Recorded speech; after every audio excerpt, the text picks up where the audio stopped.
America అధ్యక్షుడు Donald Trump Russia అధ్యక్షుడు Putin తో ఇవాళ ఫోన్లో మాట్లాడనున్నారు. ఉక్రెయిన్ తో యుద్ధాన్ని ముగించడంపై ఇవాళ పుతిన్ తో మాట్లాడతానని ట్రంప్ ప్రకటించారు. వారానికి సగటున 5,000 మంది కంటే ఎక్కువ మంది రష్యన్ ఉక్రెయిన్ సైనికులను చంపుతున్న ఈ బ్లడ్ బాత్ ను ఆపడం తన ఫోన్ కాల్ ముఖ్య ఉద్దేశమని ట్రంప్ వెల్లడించారు.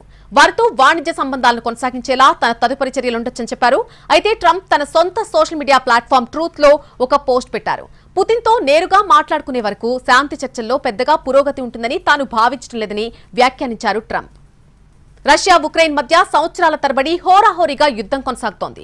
2022 ఫిబ్రవరి 24న ఆరంభమైన ఈ యుద్ధానికి ఇంకా ఎండ్ కార్డ్ పడలేదు. ఈ పోరులో ఉక్రెయిన్లోని పలు నగరాలు ధ్వంసమయ్యాయి. వేలాది మంది ప్రాణాలు కోల్పోయారు. భారీ స్థాయిలో ఆస్తి నష్టం సంభవించింది. అయినప్పటికీ ఏ దేశం కూడా వెనక్కి తగ్గడం లేదు.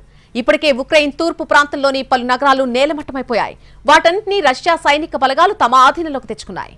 Mariupol, Melitopol, Crimea, Donbas, Donets, లూహాన్స్క్, Kherson, సుమి, ఒడిస్సా, చెర్నిహివ్ వంటి నగరాలను రష్యా సైనిక బలగాలు స్వాధీనం చేసుకున్నాయి.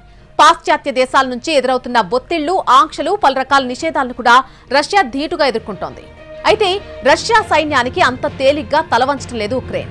అమెరికా, ఫ్రాన్స్, బ్రిటన్, ఆస్ట్రేలియా సహా యూరోపియన్ యూనియన్ సభ్య దేశాలు అందిస్తున్నటువంటి అత్యాధునిక ఆయుధాలు, యుద్ధ సామగ్రితో రష్యా దూకుడుకు అడ్డుకట్ట వేయగలుగుతోంది. రష్యా అధీనంలో ఉన్నటువంటి కొన్ని కీలక నగరాలను సైతం విడిపించుకోగలిగింది. ఇదే సమయంలో ఉక్రెయిన్ ఎదురుదాడికి దిగడం రష్యాను ఆందోళనకు గురిచేసింది. 2 రోజుల కిందటే లాంగ్ రేంజ్ మిసైల్ తో రష్యాపై దాడి చేసింది ఉక్రెయిన్. అమెరికా అభివృద్ధి శక్తివంతమైన క్షిపణి ఇది. ఇక ఈ మిసైల్ ను సంధించడంతో తొలిసారిగా ఆత్మరక్షణలో పడిపోయింది రష్యా. కొద్ది రోజుల కిందట ఏకంగా ఉక్రెయిన్ పై hypersonic intermediate range ballistic missile ను సంధించింది రష్యా. దిన్ప్రో సిటీలో విధ్వంసాన్ని సృష్టించింది ఈ మిసైల్. భారీగా ఆస్తి నష్టం సంభవించింది.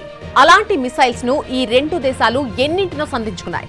ఈ విపత్కర పరిస్థితుల్లో పుతిన్ తో ట్రంప్ ఫోన్లో ఏం మాట్లాడారు అన్నది కూడా ఆసక్తికరంగా మారింది.